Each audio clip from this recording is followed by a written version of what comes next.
Hello everyone, in this video I'm going to show you how to search for story effect on Instagram. So for you to search for story effect, or if you want to add effect to your Instagram story, here's how you can get it done. Tap on the Instagram app on your phone, then tap on this plus icon.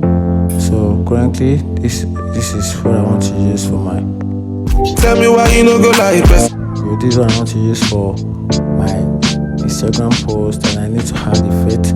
So I'm just going to tap on stories. So from here I can simply add any effect to any of my Instagram posts. You can see finding face.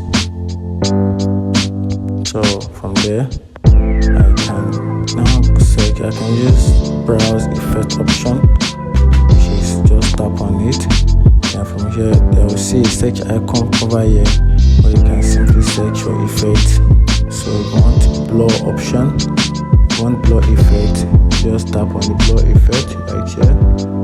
Then you can see that you can record or take a simple clip with this effect in your Instagram stories. And if you don't want, you can just tap on this plus icon. Then from here you can see the list of the effects, kind of pictures or content created with this type of effect, and that can actually also give you an insight on the type of video or post you can create with this effect. And that's it. If I find the video helpful, like and follow for more. Thank you.